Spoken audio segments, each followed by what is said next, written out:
Good afternoon, everybody, and I'm thankful that people turned out. My name is Tim Johnson. I'm a member of the African American Equality Commission of the Communist Party, and this program is part of the Black History Month events that have been going on in February.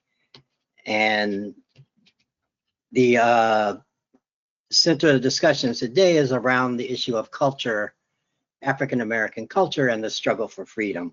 I'm going to give a short presentation that focuses on music and the role that music plays in African American community, and particularly in relationship to the struggle for African American freedom. And then after that, my friend Brooklyn will give a discussion on the significance and importance of African American theater and African American film. So for music has always played a significant and critical role in how African Americans communicate with each other. This form of communication began during the period of enslavement and continues today. Slave songs, as musicologists refer to them, were frequently used to communicate planned escapes and other forms of resistance, but more often were used to reinforce the notion that slavery was not a terminal condition and that freedom lay in the future. One of the most popular songs was Swing Low, Sweet Chariot, which is still often sung regularly in African American churches. And for these, I'm going to play, when I mention some of the songs, I'm going to play short clips from them. And this is a clip from Swing Low, Sweet Chariot.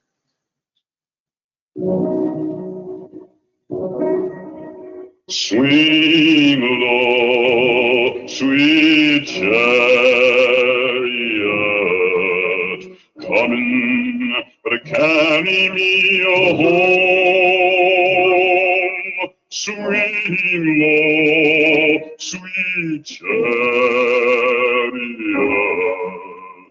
coming to carry me home. Now, as you might have guessed, that, of course, was Paul Robeson, who sang that song frequently in his concerts across the country and across the world. In that song, the notion of a chariot can refer, especially as anti-slavery movement in the North began to grow, to friends in the North, but can also refer to God delivering them from slavery. And in this song and in other songs, the frequent reference to the Jordan River in many of the spirituals also is a reference to the Mason-Dixon line. Another form of music in the African American community that's had significant impact on politics is jazz. Jazz has been a significant feature in African American culture since the early 1900s. It also has contributed significantly to the culture of the African American community. Although most jazz is predominantly instrumental, it has long contributed to progressive politics. In 1963, the Ku Klux Klan dynamited an African American church in Birmingham, Alabama. In the bombing, 4 young African American girls, ages 11 through 14, were killed. In reaction to the bombing, John Coltrane, one of the most gifted and creative musicians in jazz, wrote a song entitled Alabama. Since most jazz is instrumental, the meaning of the music has to be communicated through chord structures and melodies rather than lyrics.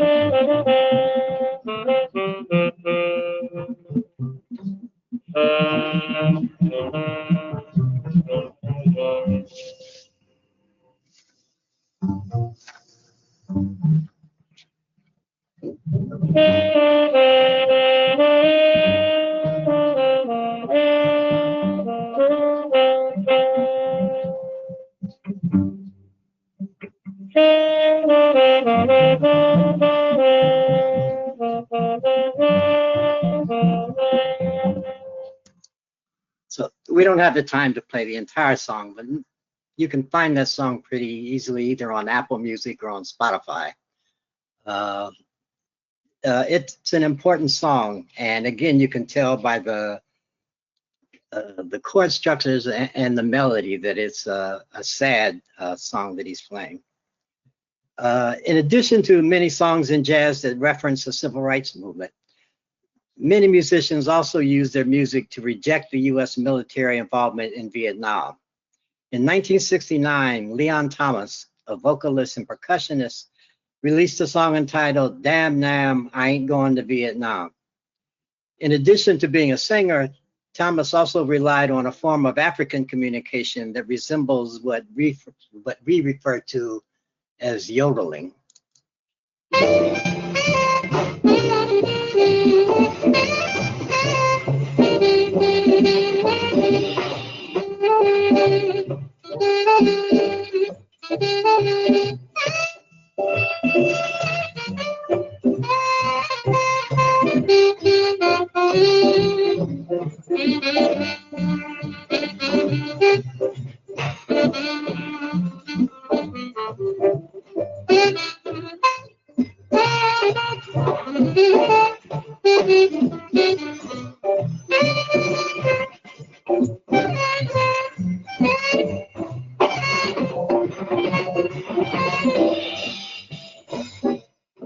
You can call me crazy, but I ain't going to Vietnam.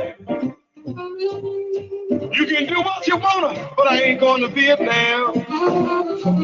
Cause it's a dirty, mean war, and nobody seems to give a damn.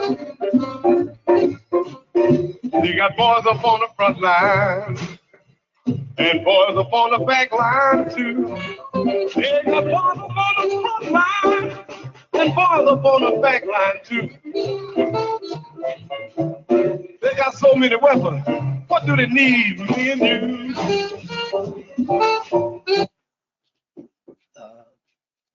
So again, that was Leon Thomas, "Damn Nam, I Ain't Going to Vietnam."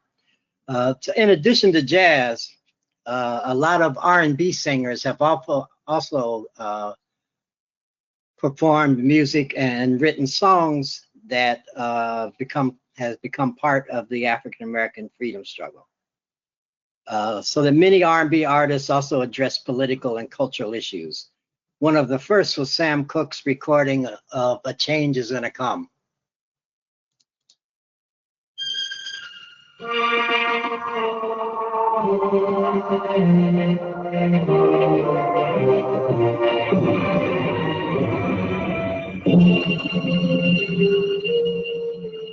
I was born by the river in a little tent.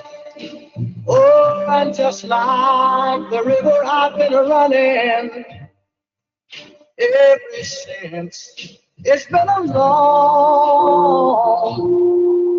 long time coming, but I know a change gonna come. Oh, yes, it will. It's been too hard living, but I'm afraid to die.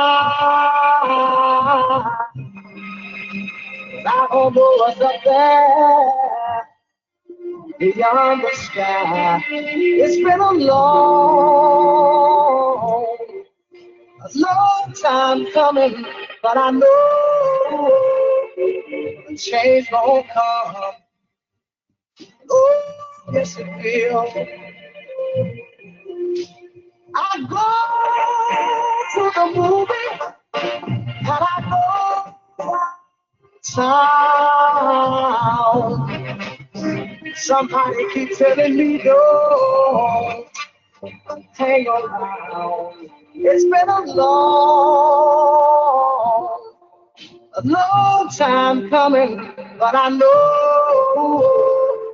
a change gonna come. Oh, yes it will. Now, that song was released in 1964 and later became kind of an anthem for the civil rights movement. It was issued as the B-side of and some of you are old enough to remember what a 45 record is, but usually they'd issue a song they expected to be a hit, would be an A-side. But they put on the B-side, they didn't care because people knew they were buying the record for the A-side. The A-side of it was a song called Shake, that some of you are old enough, you might remember that, and that was a big hit. And A Change Is Gonna Come was written by Sam Cooke and wrote it after he was on tour and was in New Orleans and was looking for a hotel.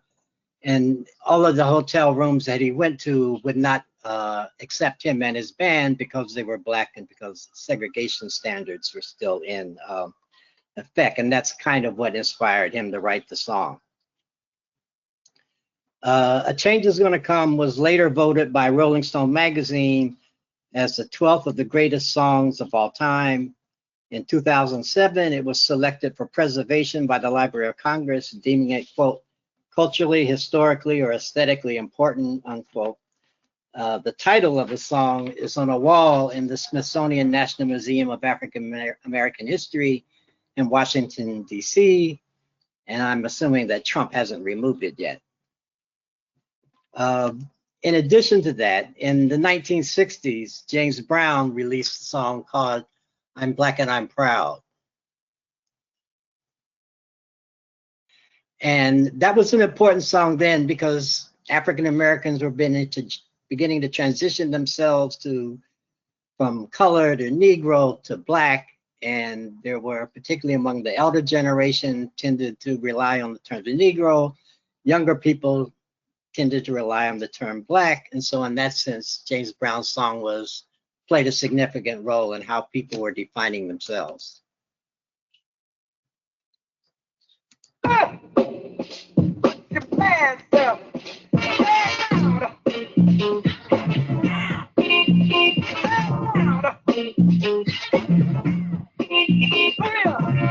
people say we got a lot of manners. Some say it's a lot of nerve. I think we want to keep moving if we get what we deserve. We've been new and we've been strong. We've been talking about you and you bone. Just as you as it takes 2 eyes to make a pair. Brother, we can't quit until we get our share. Say it now.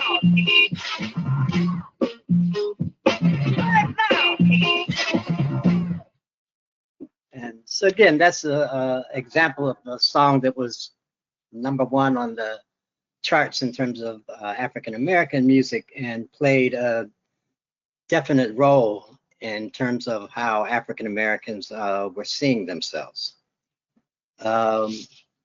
In addition, a lot of the R&B singers began to take on more social issues. And so in the early 1970s, the Temptations released a song called Ball of Confusion, which was a big hit.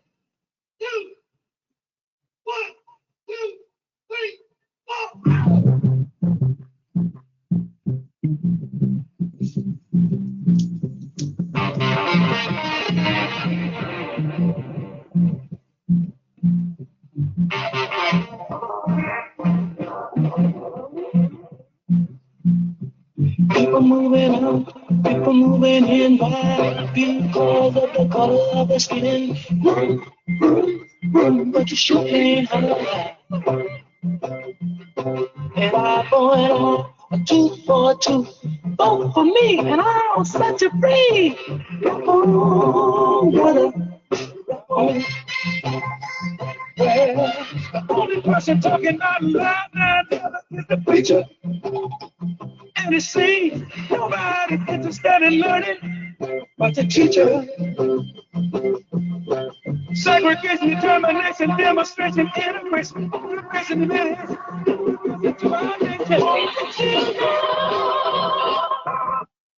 And so again, that was an example of people looking at the social problems in the African American community and singing about them. And so it was a significant turn from songs that just had to do with love and relations and all of that, but was an example of popular singers getting involved into broader social and political issues.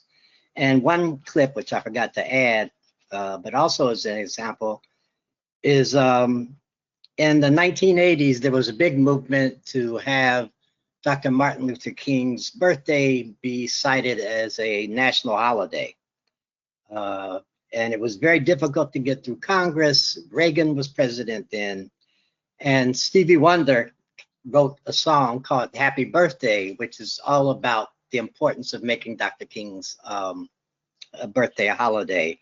And, you know, I mean, it got so popular that anybody that had a birthday party of their own, that's the song they would play at the party. So it spread across the country and really helped build the base of support to get Dr. King recognized, his birthday recognized as a national holiday. In addition to R&B, there are a number of poets that actually began to take on political issues. And these included artists like The Last Poet and Gil Scott-Heron. And again, their music became very popular within the African-American community and helped kind of raise the consciousness of the community. And finally, in hip hop, has also contributed to a level of social consciousness, some of it anyway. There's a longer discussion that needs to be had about the content of much of what is hip hop. But particularly in the early era, there are a lot of musicians that were, sorry, I just missed something. Oh, a lot of musicians that were issuing songs like that. Oh, I know what I forgot. The other one is, in talking about poetry, I mentioned Gil Scott-Heron. In the struggle to free South Africa, 70s, 80s, he came out with a song called Johannesburg, which was influential and was played throughout. Now you know what to do.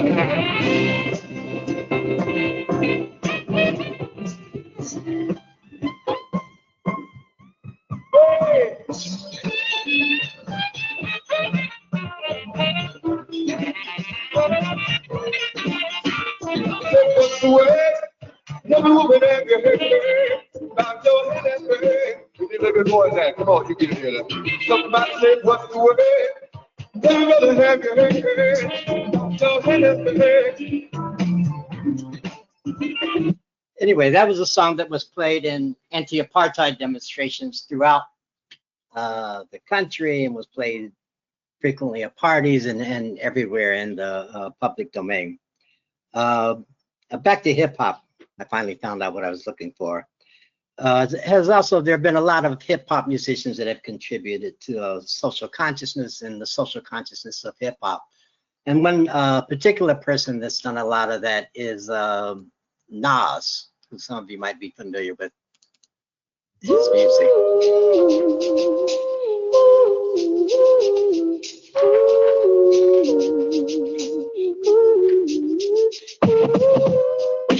Life, I wonder, will it take me under? I don't know.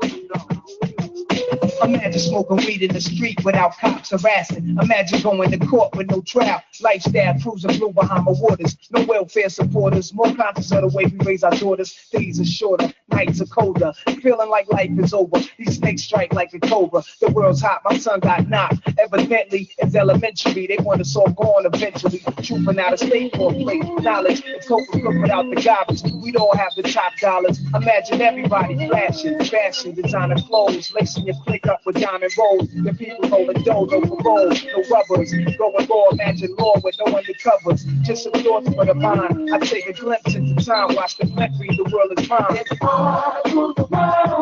Imagine that. I free all my sons.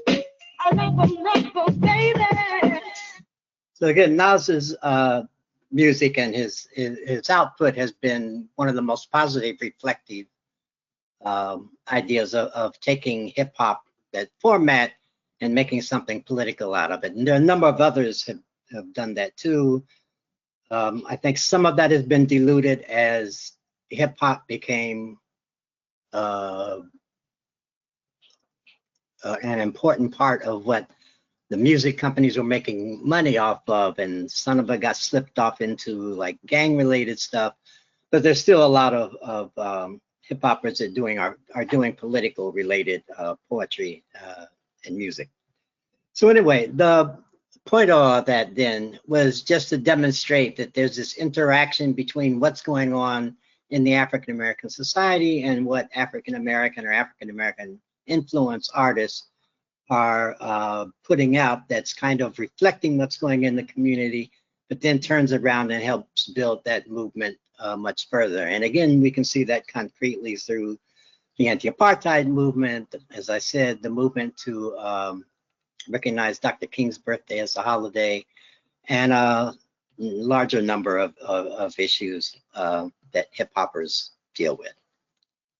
So with that is the end of my presentation, and I will turn it over to my friend Brooklyn. Thank you, Tim. Hi, everybody. Thank you so much for tuning in. My name is Brooklyn. I am currently co-chair of the Brooklyn Club in the New York district of the CPUSA, and I'm also a member of the African American Equality Commission. Today, I'm going to be talking about theater and film within the context of African American culture and resistance. The history of African American performance, theater, and film is deep and rich. Since the days of chattel slavery, African Americans have used performance and storytelling as a means of escape, empowerment, and as a way to fight for African American equality. For the sake of time, I won't be able to get into all the details of every performer or play or film or crew member, but I hope to paint a broad picture of how the theater and film for African Americans has not just been an art form, but a tool of resistance. When we talk about culture and resistance in African American history, the theater and later film became two very powerful and popular means of resisting white supremacist hegemony when it came to ideas about whose story is worth being told, who should be represented, how should they be represented, and who gets to tell this story. Most are well aware at least some of the history regarding blackface. While Black performers were few and far between, and for some time outright banned from the professional entertainment industry, white performers wore blackface as a means of entertainment for white audiences and as a way to justify slavery and Jim Crow. For many of the first Black performers who were allowed to work in the entertainment industry, their only options were to wear blackface themselves and to portray stereotypical characters. But meanwhile, William Henry Brown, a West Indian living in New York City, founded the first Black theater in Lower Manhattan in 1821, 6 years before slavery was abolished in New York. And he helped to form the first recognized African American theater troupe, the African Company. Brown's productions began in an old apartment building until he purchased a 300-seat theater, which later became known as the African Grove Theater. It put on the first Black stage play, The Drama of King Shotaway, which unfortunately we don't have any living prints of. And along with original plays, the Grove did numerous Shakespeare plays like Richard III and Othello.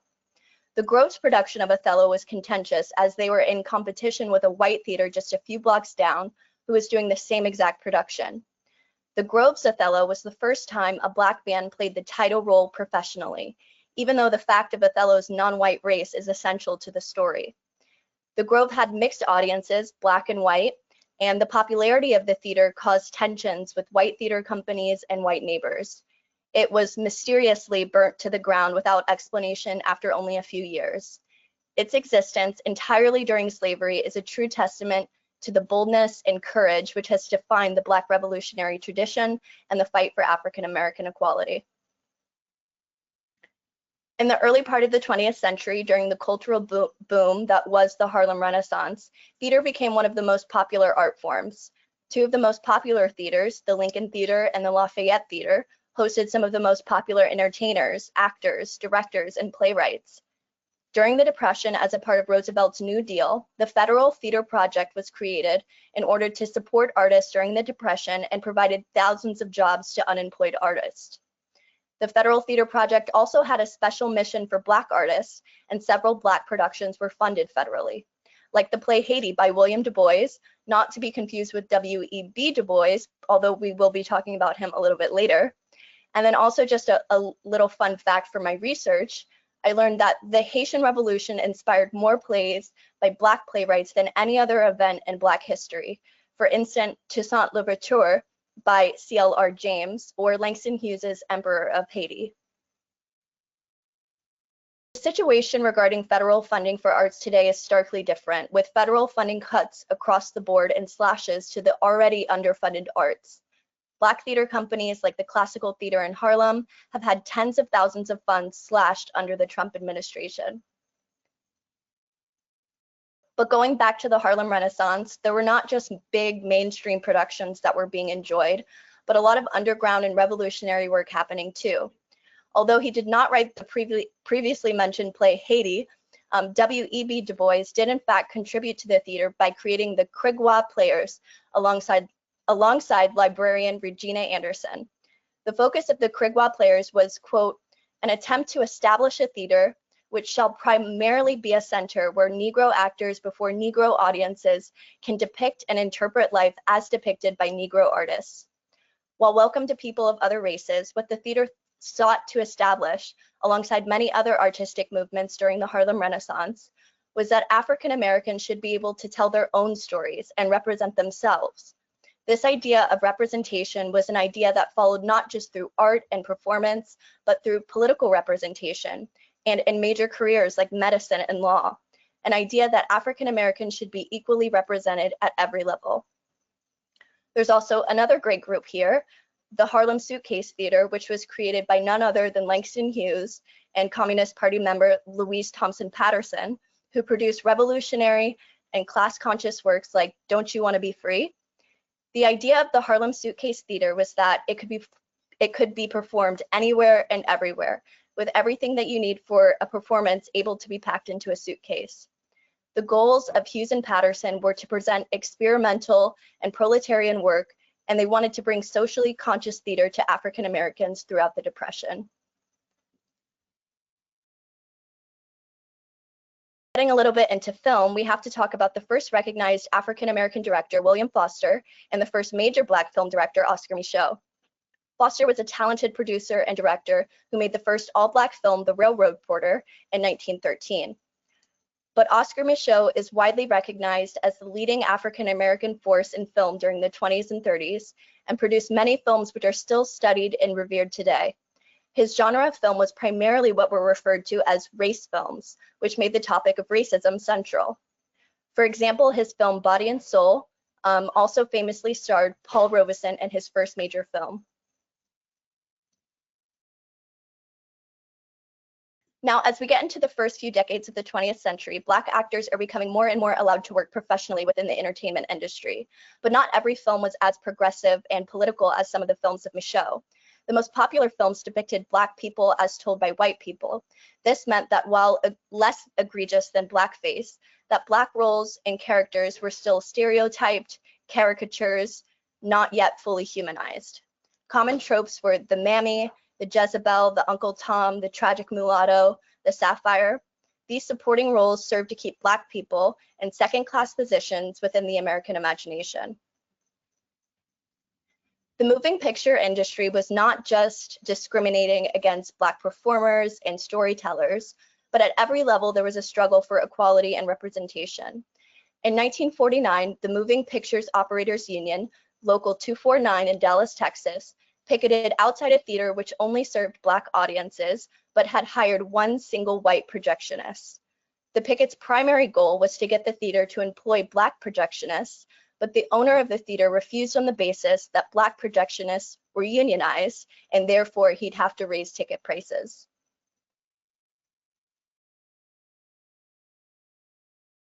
Going into the mid-20th century, post-World Wars, I'm excited to talk about the play and later turned film, A Raisin in the Sun, written by Communist Party member Lorraine Hansberry, another radical. This landmark play was the first play written by a Black woman to be produced on Broadway, and with the first Black director on Broadway, Lloyd Richards, who we'll talk a little bit more about later in the presentation. A Raisin in the Sun was a transformative moment for Black storytellers. It is widely recognized as the first depiction of a realistic look at everyday working class Black American life on a major stage. The play follows a family as they decide what to do with a recently acquired large sum of money, and and about their attempt to move into an all-white neighborhood. The play is based on Hansberry's own experiences growing up on the south side of Chicago, where her father moved her family into an all-white area and waged a 3-year court battle against racially segregated housing, all the way up to the Supreme Court, where he won. Here we can see not just how art inspires action, but how action can inspire art. And here's a clip of Lorraine Hansberry talking about the realism of the play. Would you call Raisin in the Sun a naturalistic play? I would not. And what would you call it if you had to put it? I hope that it is genuine realism. What's the difference? It's enormously different. Well, naturalism tends to take the world as it is and say, this is what it is. This is how it happens. It is true because we see it every day in life that way. You know, you simply photograph the garbage can. Mm-hmm. And realism, mm-hmm. I think the artist who is creating the realistic work imposes on it not only what is, but what is possible, because this is part of reality too, so that you get a much larger potential of what man can do, Mm-hmm. and requires much greater selectivity. You don't just put everything that seems, you put what you believe is. Mm-hmm. I think what she's saying here is so important, that we as people and artists must create the world that we want to see, even if it hasn't happened yet. We have to strive to create something that is beyond what we have experienced or seen. We have to go beyond the bare minimum. A Raisin in the Sun and works like it opened the doors for many Black professionals within the film and theater industries. It was made clear that honest and complex stories about Black people could resonate not just with Black audiences, but could also do well with white audiences or commercial audiences generally. The 1950s saw the rise of a lot more Black productions on stage and in film. Black stars were beginning to be able to play leading ladies and men. They had opportunities to be glamorous or funny or respected. These roles were not widely available to every or most Black actors, but headway was being made. While some of these movies indeed had all Black casts, they were less overtly political than the race films of the 1930s. These were mainstream commercial films that were not particularly out to raise political consciousness.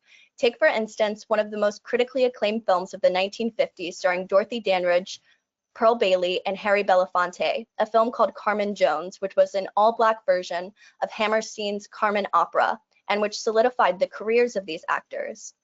While the musical closely follows the original plot, it's interesting that Black people playing roles traditionally taken by white people have and continue to do well commercially. I think of all the hubbub that the recent live-action Little Mermaid with Halle Bailey or the musical Wicked with Cynthia Erivo caused, but still how audiences showed out for those films and loved them. Getting into the 1960s, with the civil rights movement in full swing, the film and theater industries had grown and had the chance to go beyond mere surface-level representation. Playwrights like Amiri Baraka, formerly known as Leroy Jones, James Baldwin, and Lonnie Elder III brought to the theater politically charged issues right to the audience's faces. Baraka, in his play The Dutchman, showcases a complex and daunting subway ride between a Black man and a white woman ending in murder. Sorry to spoil the ending. The Dutchman was a part of the Black arts movement, which focused on Black people having their own cultural expression outside of white standards and expectations. Whereas some artists wanted to prove their humanists through playing classical roles in Shakespeare, others thought that Black people needed their own thing entirely and were not interested in making art that was palatable for white audiences.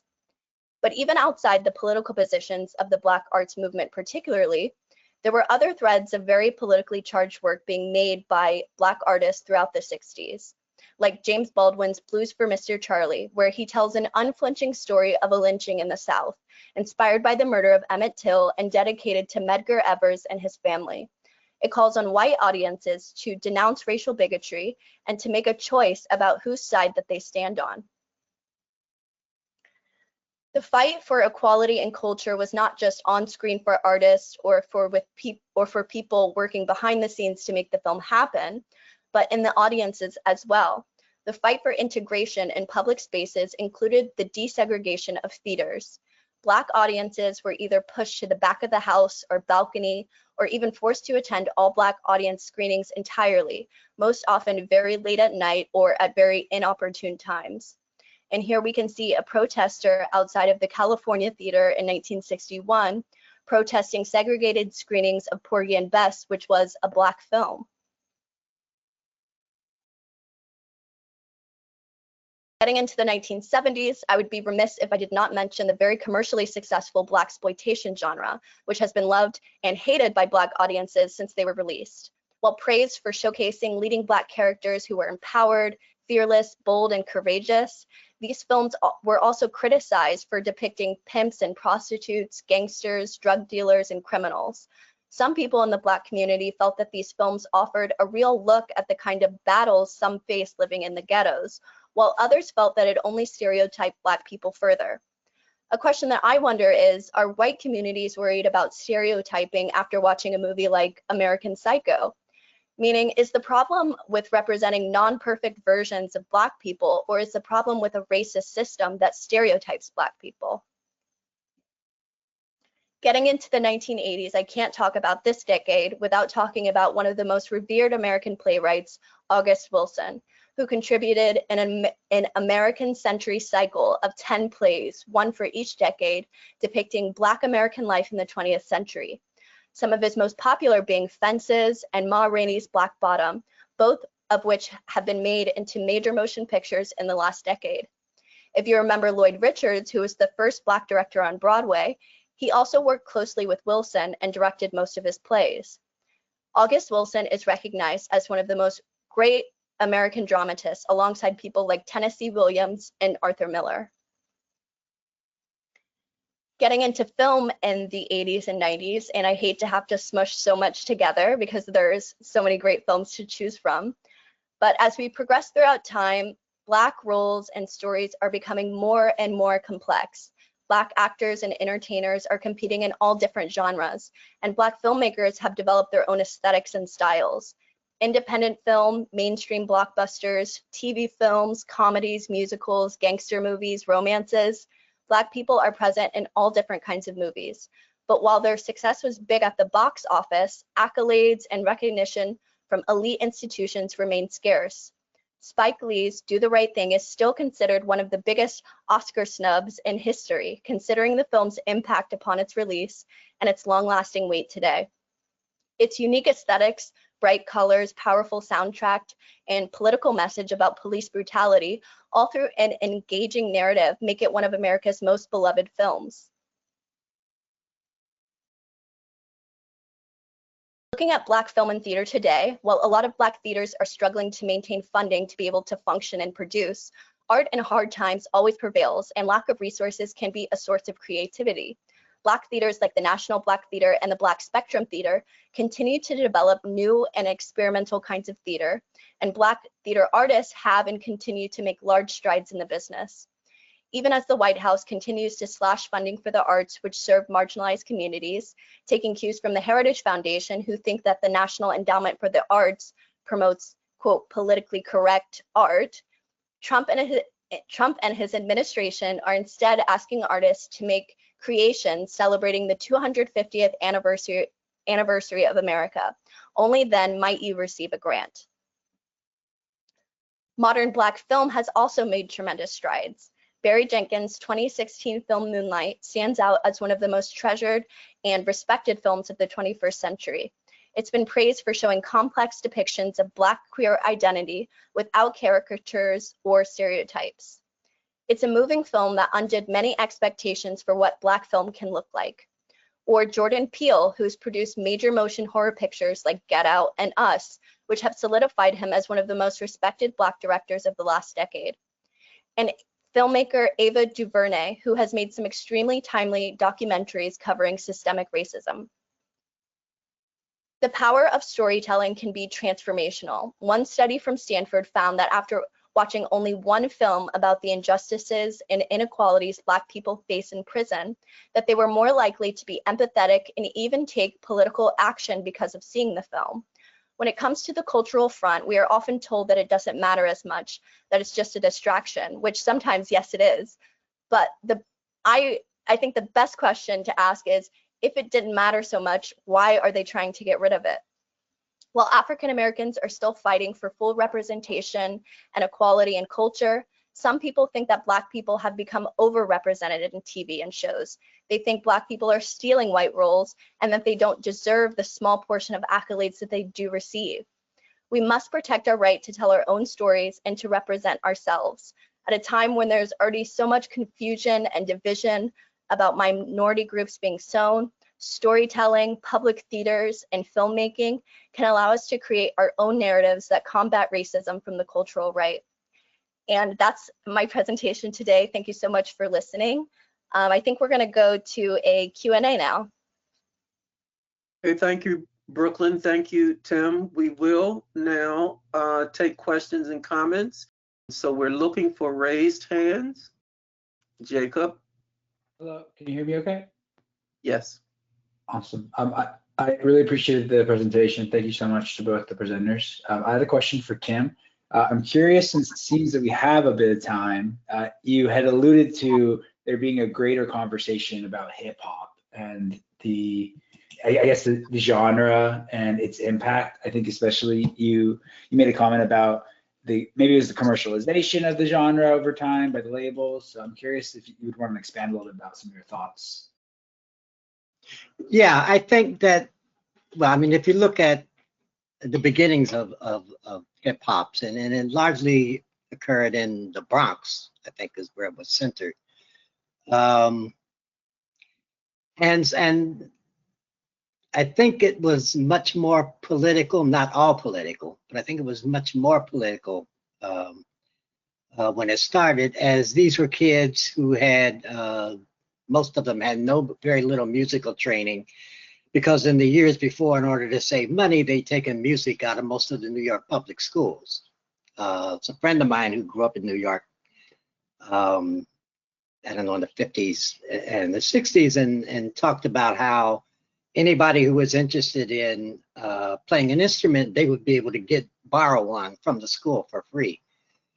Sometime in the 70s and 80s, when the economic system started to crash, that's one of the systems, or one of the parts of the public education system that they got rid of. And so, in other words, a place that used to often graduate kids and later become famous jazz musicians or famous R&B musicians and all of that, these people didn't have those skills anymore.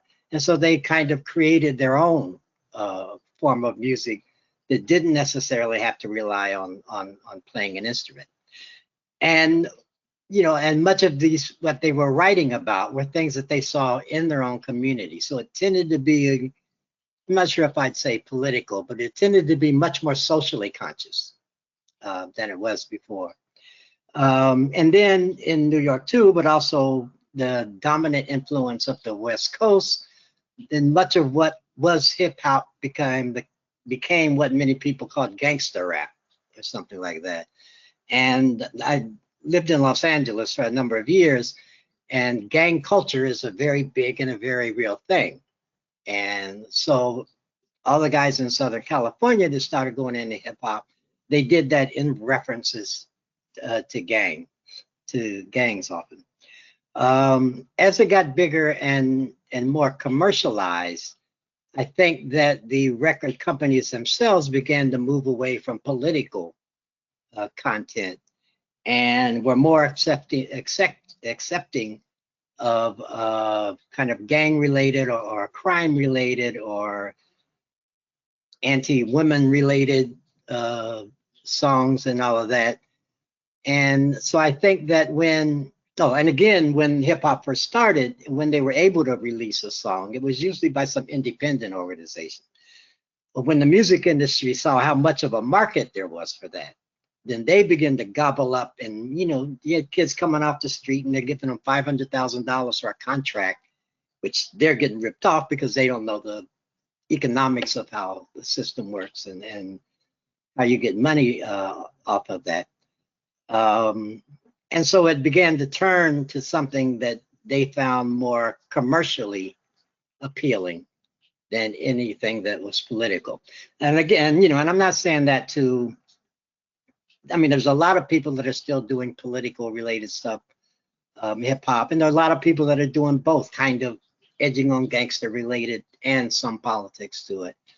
But I think what has changed it most is big business getting into or seeing that hip hop is something they could make money out of. And I think that kind of changed the direction.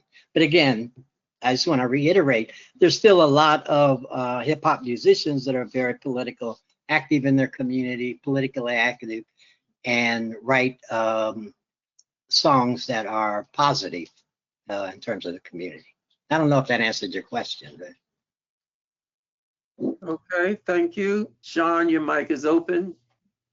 Hi, comrades. Thank you so much for this presentation. Tim, I really appreciated sort of the opportunity to learn through feeling, these pieces of music. And Brooklyn, you must have had such a hard time with paring down the selections. You covered such an incredible, so many important concepts and works and artists to think about. Thank you so much for this. It was great. That's all I got. Thank you, Sean.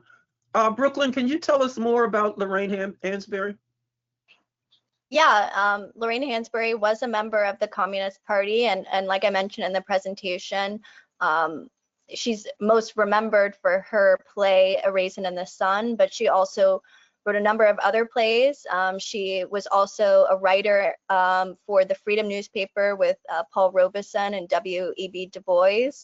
One of my favorite essays, or I guess speeches, that she has is called The Negro Writer and His Roots Towards a New Romanticism, where she kind of talks about how she views realism and the importance of truth in art, the importance of looking at things as they are, but also in recognizing things as they are, but also being aware that things haven't always been this way and that things are always changing. And so she's somebody who I truly admire and who I was excited to talk about in the presentation. Thank you. I see another hand. Carlotta, your mic is open on our end. Carlotta. All right, I don't see you opening your mic. Now, Tim, I'm going to ask you a question that may be a little bit controversial. Kendrick Lamar, and I don't mean the battle or whatever, but I mean content. Is the content, what's your assessment of the content of the music? Well, number one, I'm not expert on hip hop. That's way beyond my generation. Ask me about Coltrane, I could talk for an hour. But from what I've heard of Kendrick Lamar, I think he's probably one of the brightest young hip hop musicians are around. I think some of the stuff, the beef between him and Drake, I don't know how much of that is publicity cooked up by the recording people or how much of it is real. But the interviews that I've seen of him and the interviews that I've read from him, he's a very intelligent person. He's, again, I'm not familiar with all of his work, but the stuff that I've listened to, I find very witty. I find some of it, not all of it, but some of it very political. And I think in terms of his writing, I think he's way above most of the people that are in his category. So, I mean, I was glad to see him win the, I forget what you call the awards, not Emmys. Grammys. Glad to see that he won the Grammys, and that he grew up in, South Central Los Angeles, he's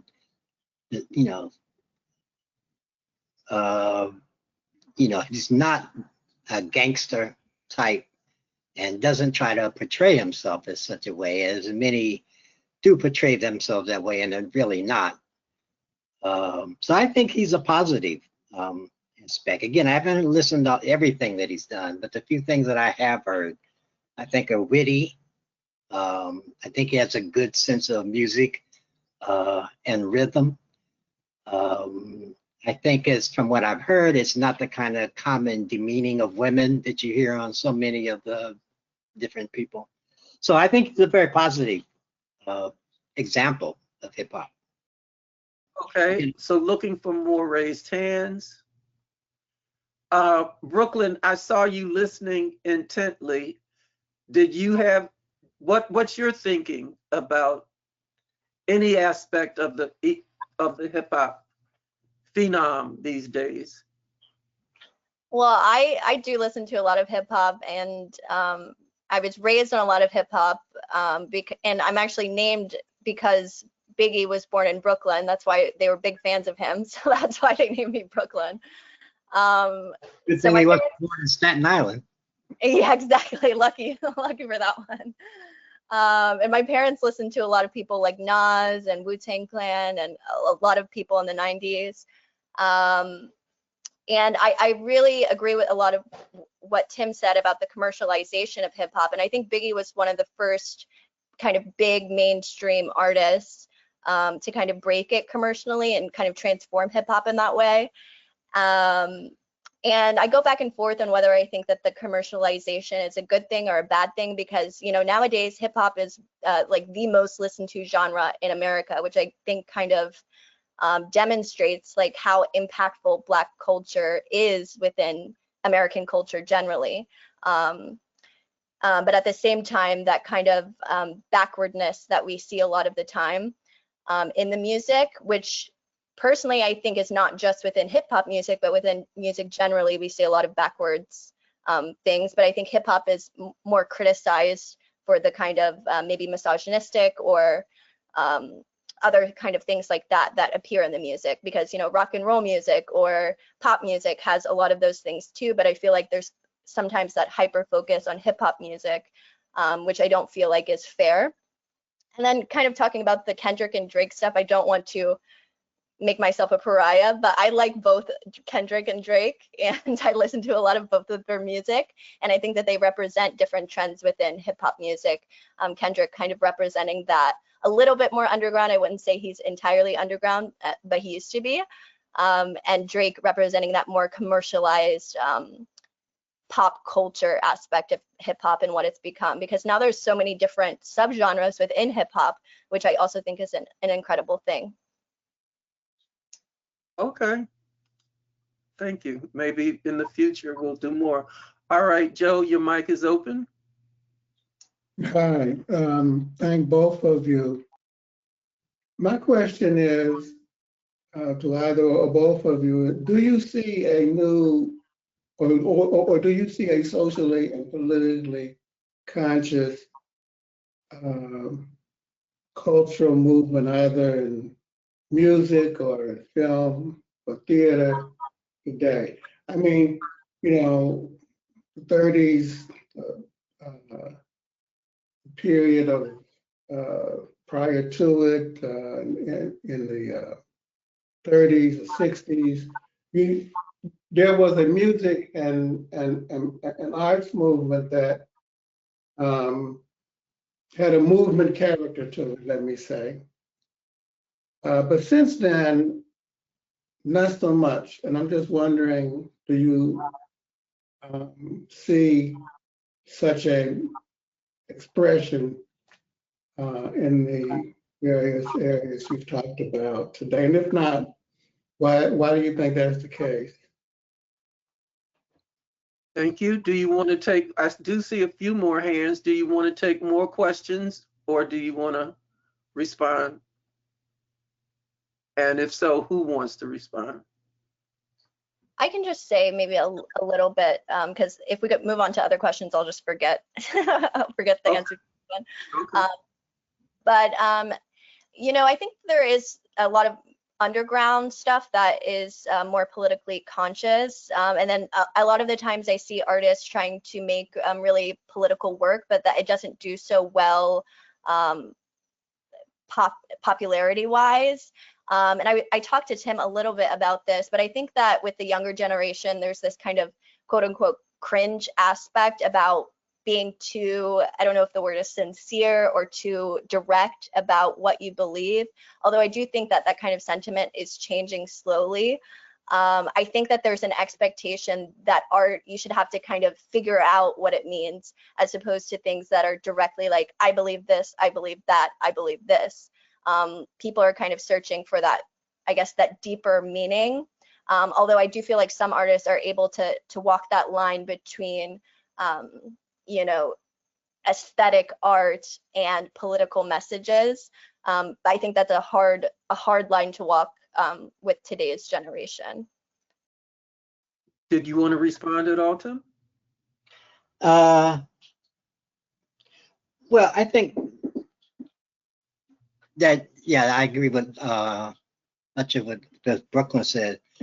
I think, I mean, hip hop has become so wide that there's, I remember when it really kind of began to get popular in the 80s, there was just a category, hip hop. Now there's all these streams within that category, and many of them are much very different.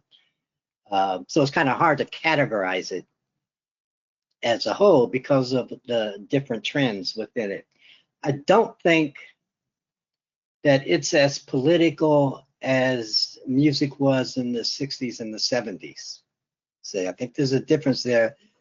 That has a lot to do with the situation that this country is in, the government's attempts to minimize the left or any kind of left perspective. Because you remember when some of the radical music, the 60s and the 70s, there was a movement underneath it, a political movement underneath it that kind of spawned that. And hip hop never had that political movement underneath it, I don't think. Inspect it developed things that maybe then later developed into a broader political movement in terms of people's general consciousness. But I don't think it was as deep as what happened in the 60s. And also I think well, number one, the economics of the music industry has changed so much. When I was reading back some stuff on Sam Cooke, there's forget the name of it, but this guy wrote a very thick biography of Sam Cooke. And even when he was at the height of his fame, basically he made all his money on touring, not on selling records. The only reason you sold records is because then that allowed you to tour into more places and into bigger venues.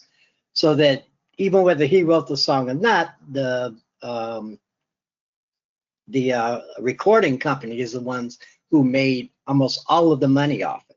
I mean, that's much different from today, where you could be not just a rapper, but any kind of commercial artist, and you can tour like once a year or something like that. That's not the way people lived in the 50s and the 60s and into the 70s.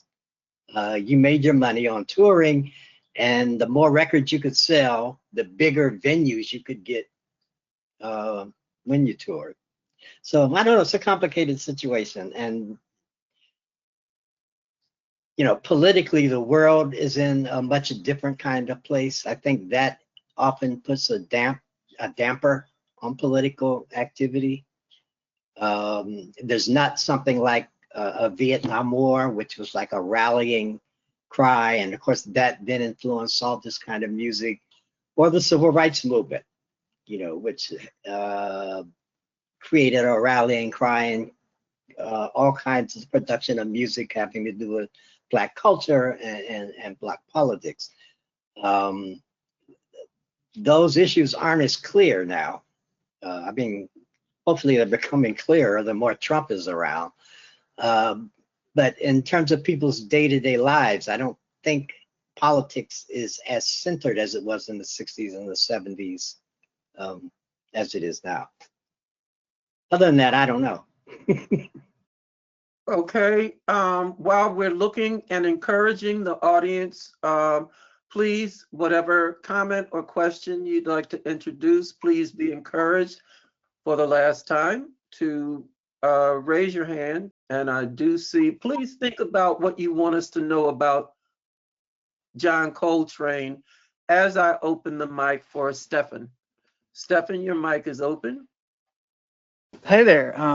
Both incredible presentations. Thank you so much. I have a long list of things to look up after this is over. Honestly, I had a hard time raising my hand because I have so many things I want to ask. But just kind of listening to the discussion, I'm a millennial, so I can't say I know exactly what Gen Alpha's tastes are with art and expression.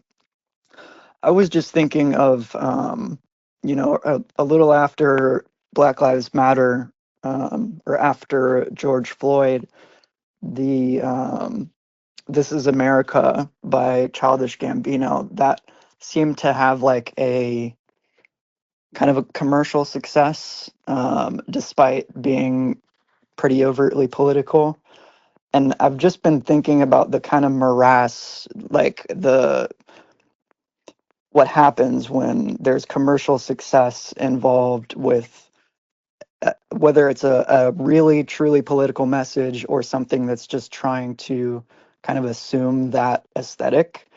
And I don't know if either of you ever saw the Netflix movie You People with Jonah Hill, and it's basically, it seemed like it was a kind of a caricature of a political commentary.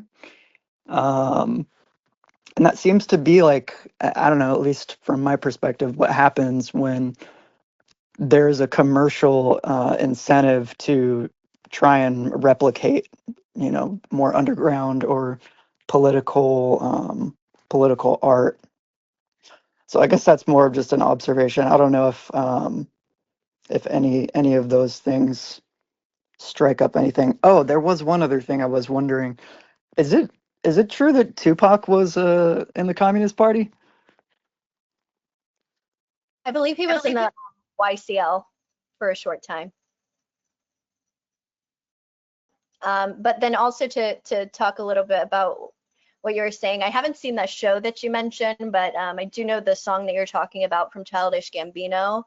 And it's interesting because when the song first came out, I remember that it was kind of pretty well received and successful in that aspect. Like it got a lot of attention. But now when I go online and anytime it's brought up, it's kind of made fun of because people are like, what was this? Like, it just seemed, again, going back to that cringe thing that I feel like is a lot in the brains of people. It didn't seem genuine on behalf of Childish Gambino, I think, to a lot of people. And I think it is because of that commercialized aspect.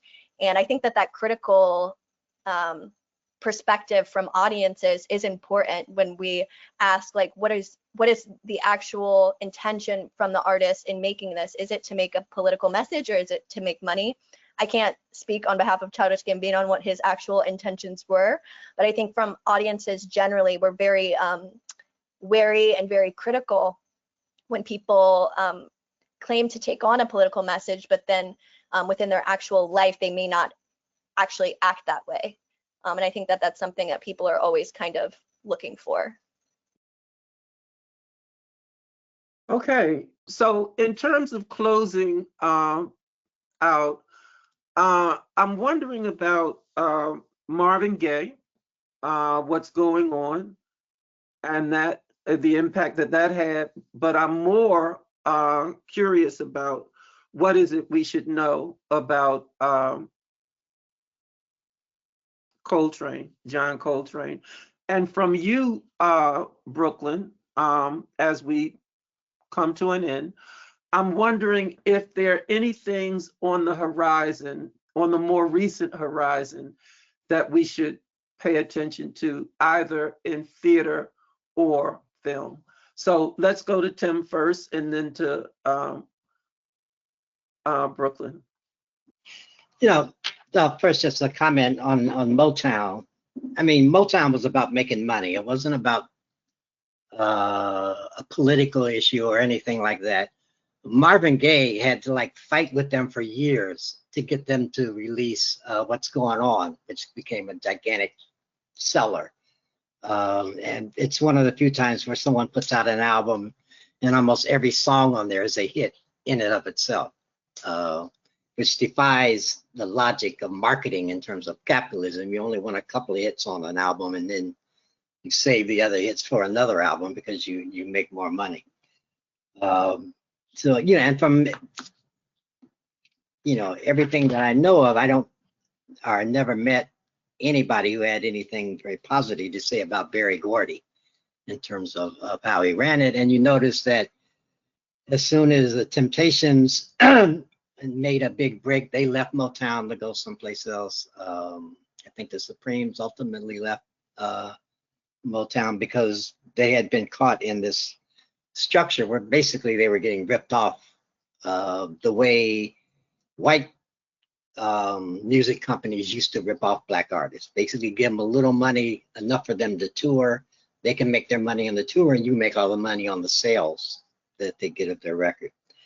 Coltrane is a much different kind of thing. He wasn't political, so to say, but was more spiritual through whatever he went through in his life. And it's also, when you think about, I mean, how common and big a name he is now, but when he died, I think all he had was like some little house in Long Island that he lived in. It wasn't like, what's the guy that went to jail? It wasn't like Puff Daddy's mansion in Los Angeles or something like that. I mean, jazz was, financially was at a much different level. But I think what attracted people to Coltrane was not so much the politics of it, but just the atmospheric or the spiritual kind of notion. I think is one of the things that people attracted people to his music. Yeah, that's about it. And then to answer your question, Dee, I don't know about any particularly big mainstream movies coming out soon, or productions from theater companies, but what I can tell people is that they can visit, I believe it's a website called Black Theaters Matter, and it was very helpful in my research in figuring out which Black theaters are operating today. And there are Black theaters in pretty much every state in America. So I would suggest people check that out and then go out to support whatever productions that those Black theaters have going on. I'm sure that, you know, those major directors that I mentioned at the end of my presentation, like Barry Jenkins and Jordan Peele and Ava DuVernay, are still working and have things in motion. And then I guess I can kind of plug in, we are going to be talking about Ryan Coogler's Sinners next month with Chauncey. So I hope you guys tune in for that conversation. And yeah. Well, on behalf of the African American Equality Commission and the National Education Commission, I want to thank both of you for what I found to be a very informative activity.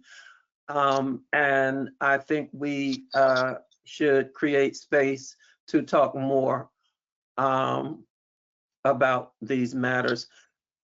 So thank you very much, and thank you to the audience for participating today. We hope you will join us Tuesday, February 24th, for a class on Black and Red. We stand on the shoulders of giants. That's part 1. That's at 8 p.m. Eastern. And then on February 26th, that Thursday, same thing, 8 p.m. Eastern. We stand on Black and Red. We stand on the shoulders of giants, part 2.